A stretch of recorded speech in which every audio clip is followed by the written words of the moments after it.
Main challenge was um, I was a newcomer.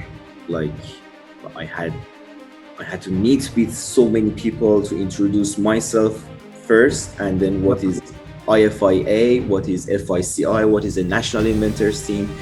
And at that age, I think at that time I was around like 26, yeah, 20, 25, 26. At that time, it was hard to talk about National Inventors team and leading a National Inventors team, because what exactly I learned from my father was failing and standing up again, failing and standing up again. Nice. I can Like tell that I got this mentality from him, and part of my entrepreneurship side coming from basically his background. So Hi, Babak. Thank you so much for coming to the Immipreneur Podcast. I'm so excited to hear all about your journey. So, welcome to the show. thank you so much. Thanks for having me. So, let's jump right into it. My first set of questions is about your background and experience so the immigrant entrepreneurs in our audience can understand who you are, where you're coming from, and how you got started. Then we'll jump into your thoughts about what you would do if you had to start all over again when it comes to starting business in Canada, so our audience can understand how they can apply what you have learned to their situations in today's business. So, could you tell us a little bit about yourself in terms of background and experience and educations, where you're coming from, and how you and when did you come to Canada? Sure. So when I was high school student in Iran, I was part of the National Inventors team of Iran. Like I became a member actually. So I had a couple of inventions during my high school term, and it was the last year of my high school that I could participate in international competitions of inventions in Switzerland, Germany, and China. And because I won international awards, I became a member of National Inventors team. So when I moved to Canada, first, then I had to basically I went to the university for a semester in Iran. Then I moved to Canada, start from the beginning here as a mechanical engineering. And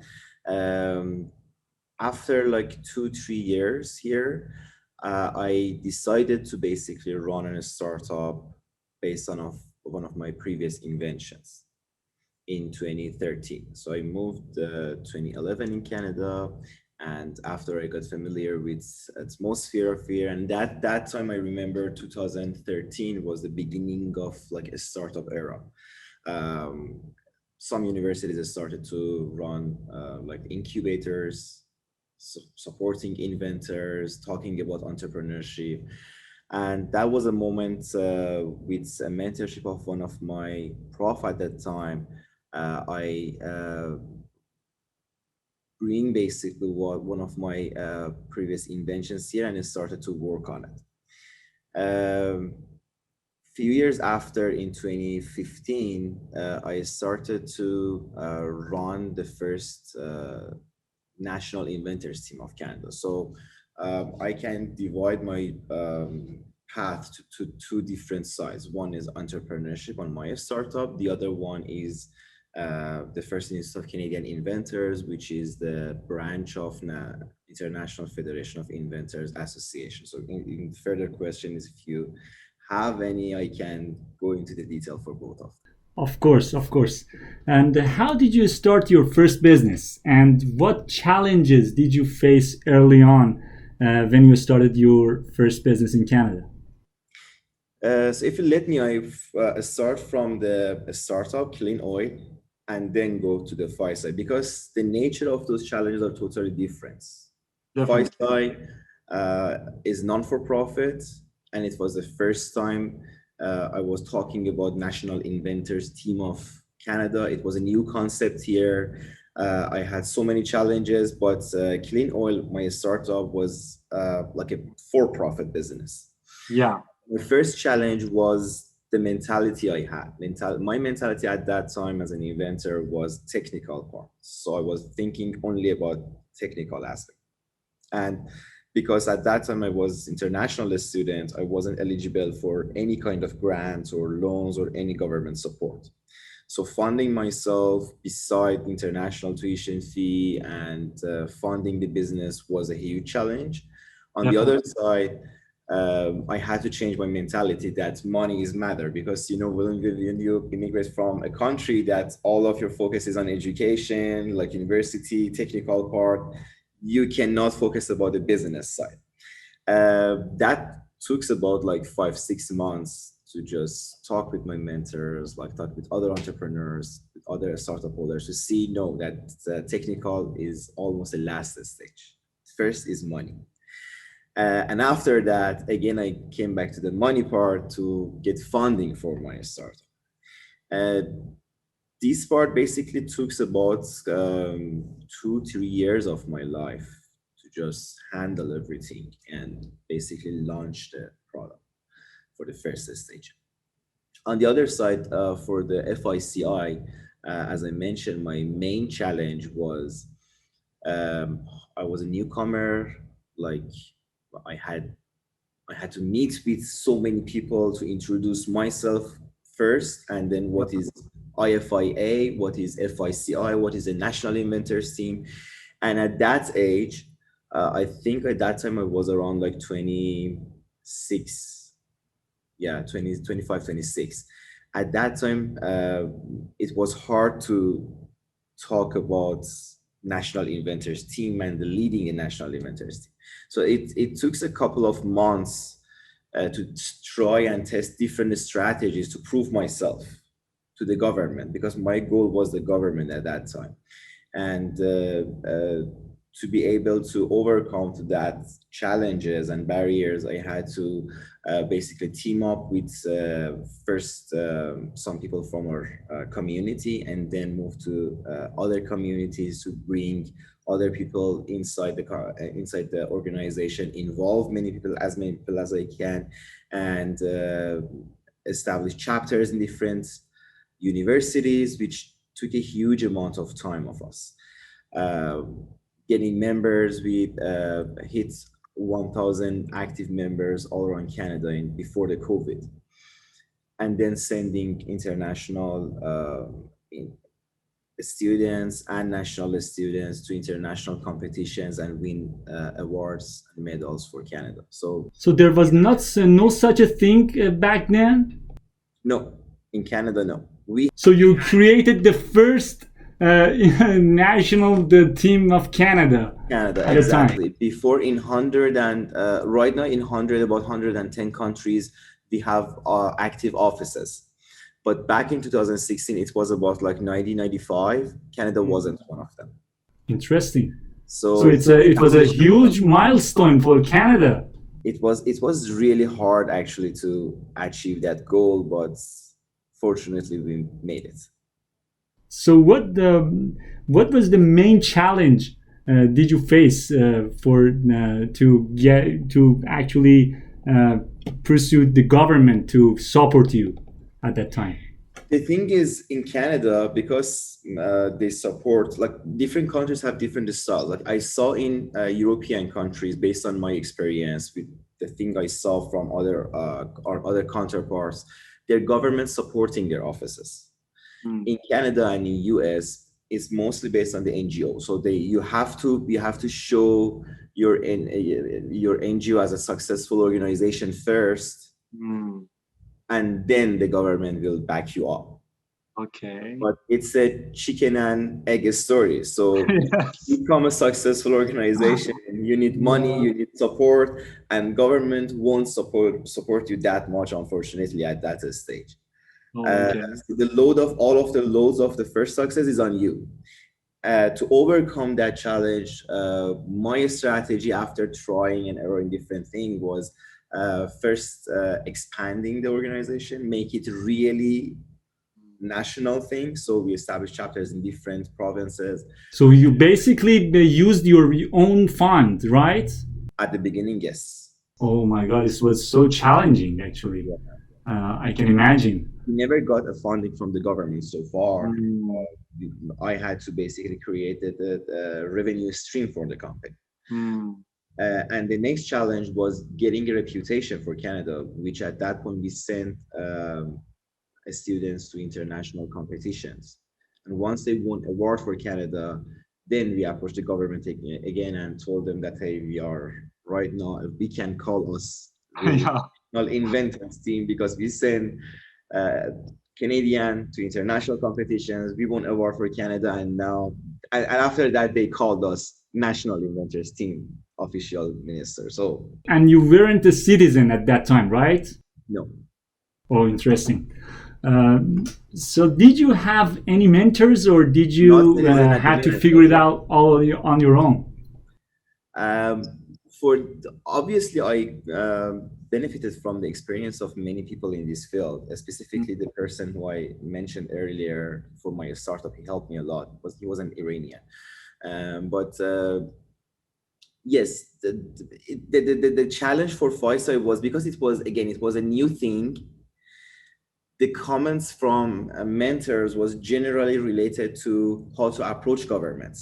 But on the other side, when you wanted to approach the government, it was a new concept for the government as well. And Yeah. the other challenge was they passed me from the provincial Mm. level to the federal level. They said it's it's a national thing, so you have to go to federal. Federal said your establishment. So you know what I mean. Yeah, So I it was know. a It's back and forth process. So how about not a now? Do lot you of receive? How about now? Do you receive enough actually support from the government? no. All of them comes still from the money that the federation is generating. Why is that? Why do you think the government? I think it's a gap here in this part because we are kind of something between incubators Mm. and then organization that providing support for the society. So we are not a company, we are not in a startup to offer a product, and we are not an incubator. But at least you're representative of the Canadian innovators in national level. You know. The app here, like to all different parts of the government that we approached them, they said you're kind of between this one and that one, so you have to go to the other ministry. When we went to the other ministry, they said no, you have to go to the other ministry. So after a couple of months, I saw this is a loop that if you get into it, there is a no limit on that. So we started to make a revenue for other parts, like patents, for example. This is what one thing that we're doing. Thank you so much for sharing that, Babak John. Do you remember how you found your first few customers, and basically how did you market your business? Again, I can talk about it in two different parts. Two different, of course, yeah. For the startup, for my startup, it was much harder than this one because the technology that I have is a device to collect oil from the water for the oil spill accidents, when the oil spill accidents happen. And our client, the major oil companies, approaching them is the challenge, and convincing them to invest on you is another challenge. You cannot find their main key contact easily in those companies, and when you reach them, convincing them is something difficult. So we decided to basically contact with municipalities because it's a good concept, and we can talk from the business side, from the money side, which is saving the fines coming from oil spills or environmental fines and civil fines. It's something that could convince the municipalities. On the other side, we can talk from the environmental aspect. It's also something convincing them to help us and partner up with us, which they did. From the organization side, it was much easier because we had an umbrella of the head office. So the first customer came from internet, like they searched for patents in Canada and they found us through the website of the main organization. On the other side, I started to basically teach high school students and individuals the course that I have created called Idea to Innovation.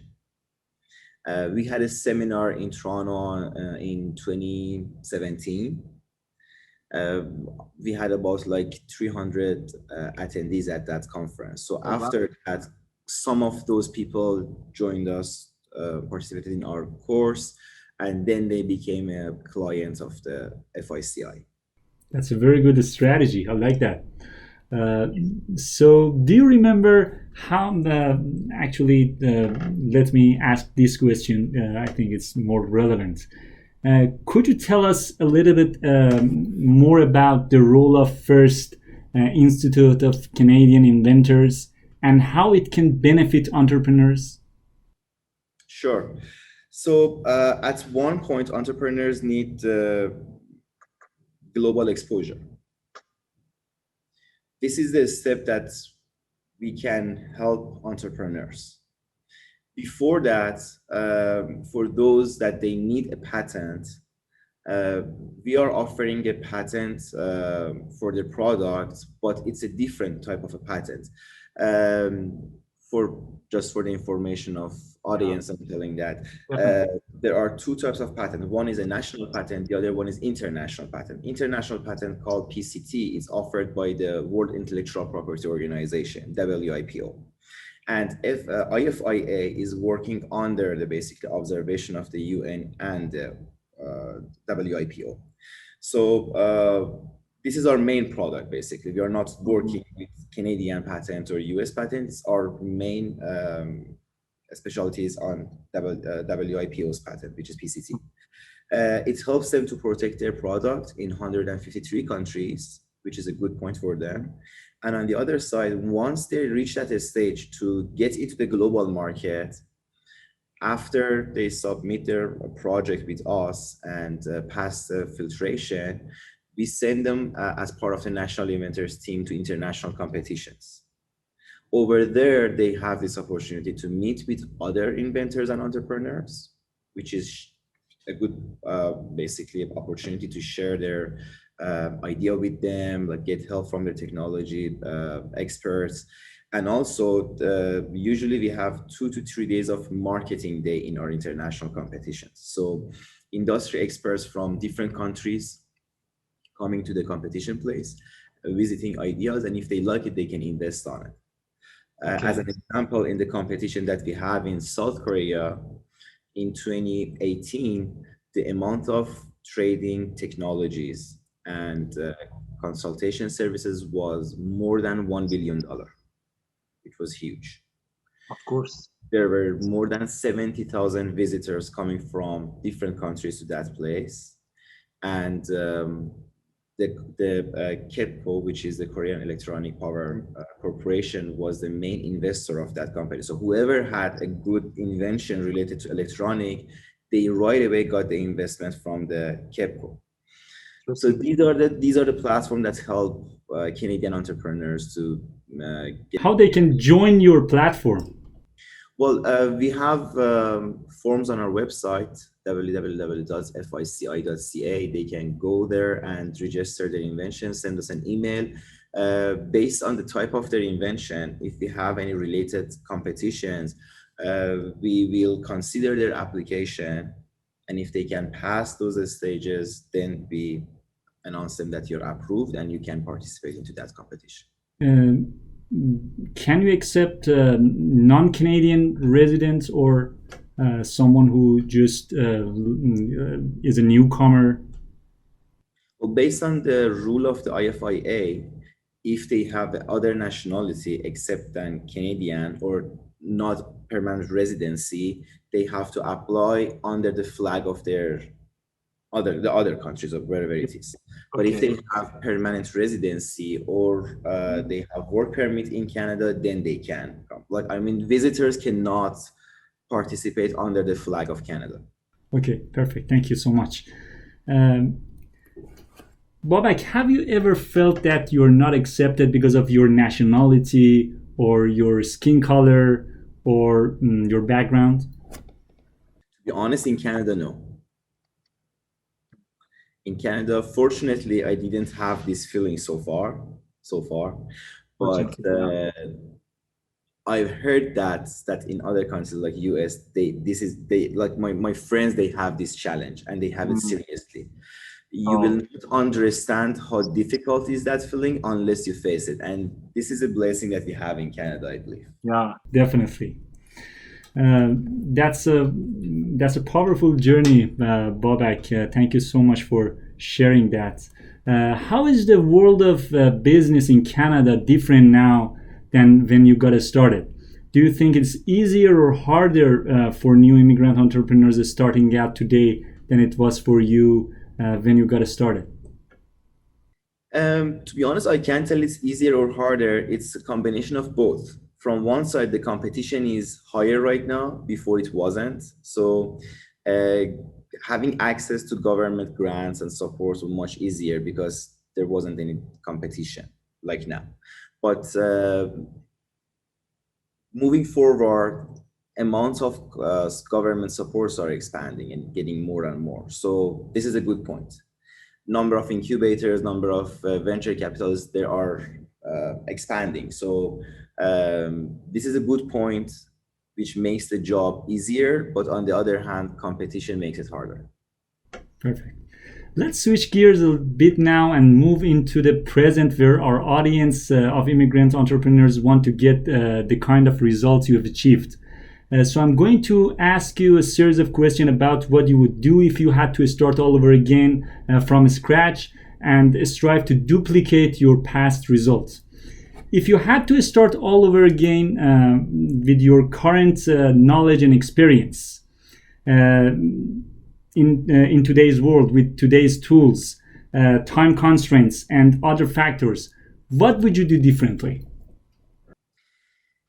I've thought about it many times. Definitely, I'm not changing the path I had.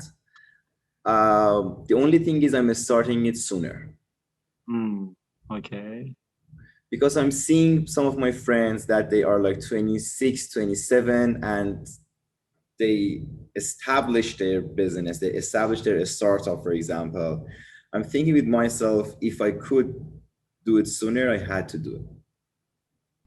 Thank you. Where would you get your gold mine news and updates? Any site you trust, any organizations, any people you trust? Regarding my startup, I think it's more related to that Yeah. one question. So LinkedIn is the best source of the news for me because I'm following the page of our competitors. So when they have an update and post it on their LinkedIn, I can check and basically follow their success, follow their project to see at what stage they are. Definitely it is. So, who are the three people who have been the most influential to you? Uh, I only have the one, and that was my Okay. father.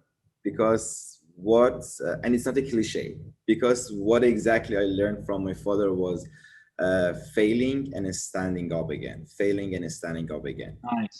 I I can like tell that. that I got this mentality from him. Mhm. And part of my entrepreneurship side coming from basically Mhm. his background. So because I saw his How many times you failed, Babak? a lot, Mm, like it's a lot that I can't tell. I had like one experience. I had one bad experience. I mhm. can share it with you during the Please. with a startup specifically. So, for example, that one was in 2015.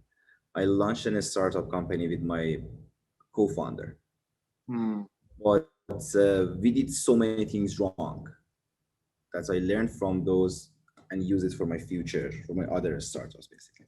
So we had a serious issue in the beginning of the way. However, we had an investor as well. We invested so many times on the technology part, and one of our other co-founders who was responsible for the technology, he got disappeared in the middle of a project oh in a my day, God. and we couldn't launch the product on time. We saw after that so many competitors came to the market very quick, like quicker than what we expected. We had to cancel the project. We had to cancel everything, and because the investor was a family friend of our co-founder, we even had to return their investment. Oh my God. So from that moment, I learned many things and use it for my other projects. Mm. It was one of them. But That was a learning experience for sure. Thank you for sharing that. What books would you recommend Immipreneur read to help them with their business or life? the main one that I think is very good for people specifically coming from Middle East because of the Ta'aruf culture is Exactly. the mom's test. You can't believe it, but I read this book 3 times so far. It's talking about how to avoid fake compliments Nice. Okay. and focus on the real feedback from Mm. people who you want to sell your product to. Nice. Thank you so much.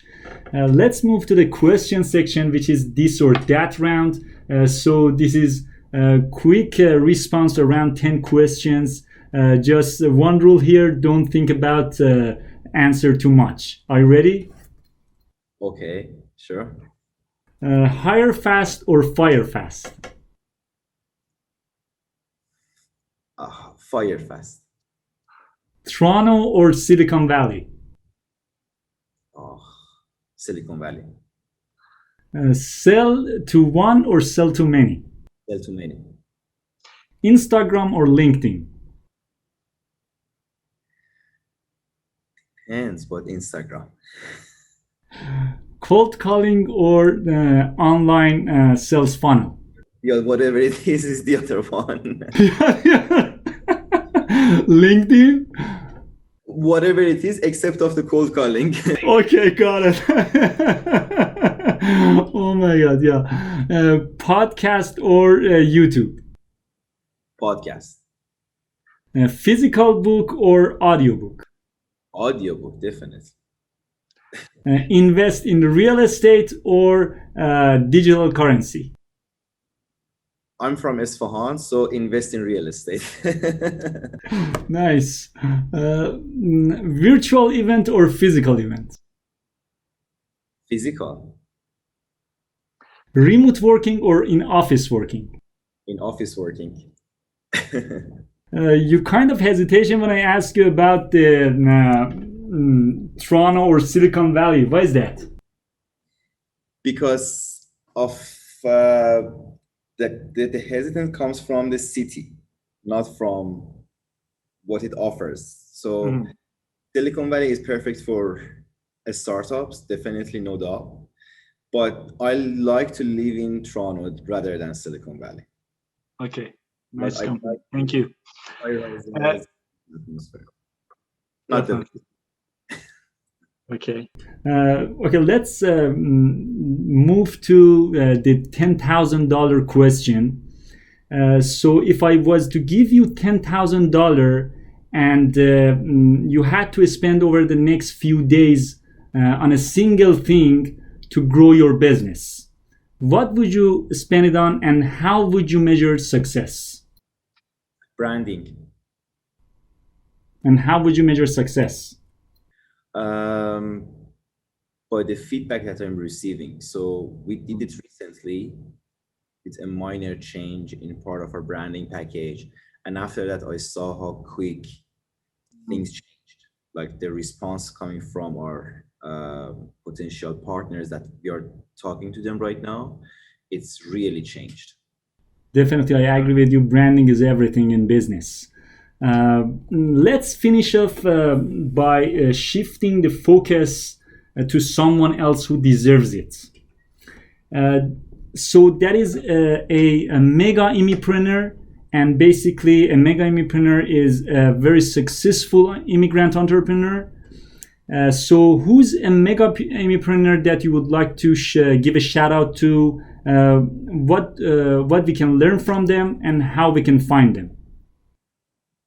Oh, I just have to tell you a name of them. Exactly. They should be in Canada, right? Whatever, Canada, US, Europe, doesn't matter. Let's just start with Canada because it's very close to us. So, Bassiri's brothers, if you know them, Martin Bassiri, and I think what they've done was huge. Oh, okay. What we can learn from them? Well, all of the challenges I mentioned, I'm Mhm. sure altogether was for them as well. But Nice. their outcome is not comparable with any other startup so far I've ever seen. Mm. Industry that they touched, investment they got, and their passion, I think. Where can we find them? Hard question. LinkedIn. Okay, nice. Thank you. What final thoughts do you have to help motivate immigrant entrepreneurs to get started or take their business to the next level? One of the things that I wish I could do was being in touch with like blending in the culture of Canada. Like if we talk about Canada, blending in the culture and not staying in only in our community, because it affects in so many things on the level of networking, on your English proficiency. So my English in Iran was way better than the time I moved to Canada. I had the same challenge. It's a really good thing that in every department, in university, in every businesses, we have Iranian people working over there. But on Exactly. the bad thing is when, at least for me, is it's like this. When I meet with an Iranian guy, I have to speak Farsi. Yeah. So here, everywhere we have Iranian, and every day I'm speaking Farsi. So before, at least I was preparing for IELTS, I had to speak English more than the time I moved to Canada. And this is a thing that tied you up for many opportunities that you can get. Thank you. That's really important.